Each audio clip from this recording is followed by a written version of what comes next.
So yeah, there's this guy. He goes by the name Duke, and he put out this his advice to Monero users from an outside perspective. And the advice he gives, it's not necessarily like bad, but it completely misses the point of what you should be doing.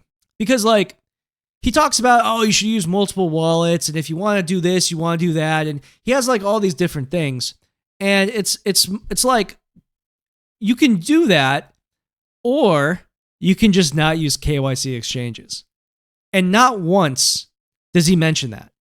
Not once does he reach the conclusion of, maybe I shouldn't be tying my personal identity to transactions, right?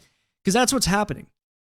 When you use a KYC exchange, you are giving away all of this metadata about yourself, and you're giving away the information about your cryptocurrency usage. Now, yes, if you send Monero to yourself from a KYC exchange, it does go into somewhat of a black hole, but poison outputs are a thing. And in addition to this, we have now this MAP decoder attack, right? And in addition to that, we have things like timing analysis and the amount analysis of what you're sending.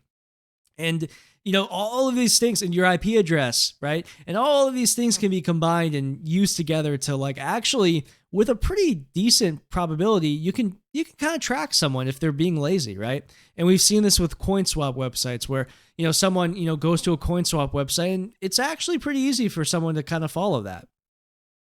But that somebody is a chain analysis company with access to tons of data. And I think a lot of people are looking at this MAP decoder attack as something that like anybody can do. It's not that simple, right? Because sure, you can apply this probability to a transaction, but one, it's not proving anything. It's still it's 23.5% chance, right? That doesn't prove anything. So you have plausible deniability. And two, you need a poison output to begin with. So where are you going to get that poison output? And this is the problem. When you leave a KYC exchange, you're leaving with all that metadata. If you're buying your Monero from a non-KYC source, such as using Havana Redo, if you do that, you're only giving like a limited amount of information to one other person because it's peer-to-peer. So like the argument being made by Duke here to do all this crap here, I mean, we're going to quickly go through this, but like this is all pointless. Because if you just don't use KYC, you avoid like the foot in the door that chain analysis companies are using. Right? The only way for this to like if you use like a non-KYC peer-to-peer exchange, the only thing is you are dealing with one other person. And so someone might say, well, that one other person might be a bad actor. I guess that is true, but like that is a much larger leap. And that requires a lot more like collusion going on, right? With a KYC exchange, you know for a fact that your data is being harvested. You know for 100% a fact, okay? When you're going peer-to-peer, I mean, you're just dealing with somebody and you're giving away way less metadata, okay? You're not giving away your IP address. You're probably not giving away your actual address. And yes, there are ways that you can tie your identity to that trade, like if you're using like a bank, if you're giving that banking information to someone else, yeah, they can log that. But like it's much, much safer than using a KYC exchange where you know it's being logged. And plus, there are ways to get Monero 100% privately in non-KYC means, especially if you're using cash, right? Cash by mail is the best example of this. And, if you actually, meet somebody who like lives in your area and then you can trade for Monero that way, that's another way. But anyways, this is my point. If you are talking about cryptocurrency and not bringing up the fact that KYC exchanges are the biggest problem, into the trash it goes. Just throw their opinion right into the garbage. That should be the very first thing at the very top. Don't use KYC. Because the point is moot after that. There's no foot in the door for chain analysis to even use anything with poison outputs. That's the whole point. I actually did listen. He had a podcast with Arctic Mine. It was really just Duke here interrupting Arctic Mine like every 3 seconds. He came off as a sea lion, whatever. And I did listen to it though, and they only mentioned KYC very briefly one time, and then they gloss over it. And then this guy Duke, he keeps saying, "Oh, if only there was an easy way to like summarize everything." Well, I made all this advice.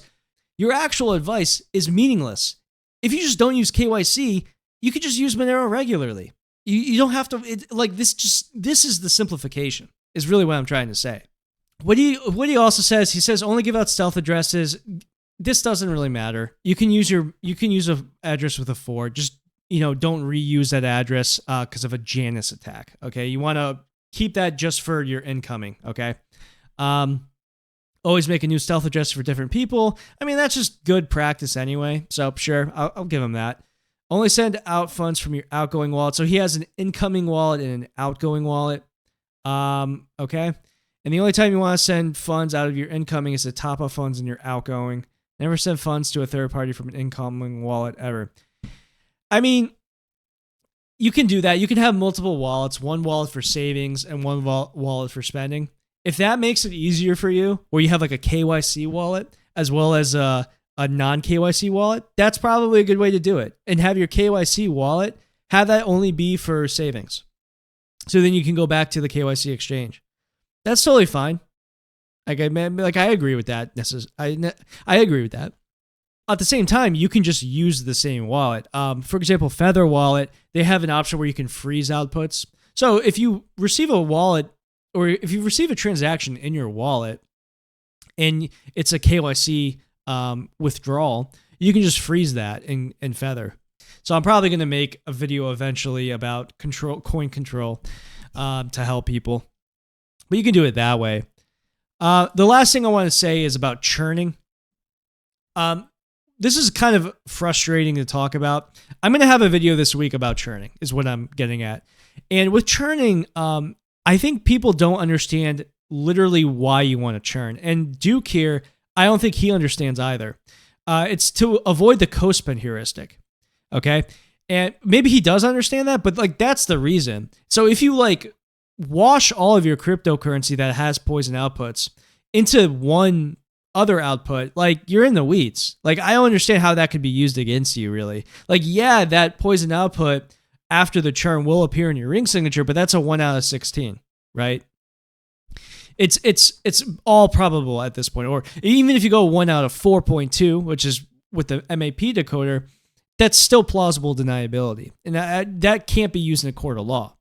So how can you attack someone with this? With KYC metadata. And this is what I'm trying to get at. Without KYC exchanges, these attacks are useless. And I think he says something during this interview with Arctic Mind. He says something along the lines of like, anyone with a computer can do this attack on somebody. And that is complete garbage. Like, okay, you can do the MAP decoder attack, but you don't have access to a huge database of all the poison outputs that went out to people. And that really is the issue. So if you limit yourself to non-KYC exchanges, which, by the way, completely legal. This is not illegal. It's peer-to-peer. It's totally legal. If you just do that, you're cutting out all of this waste, cutting out all that crap.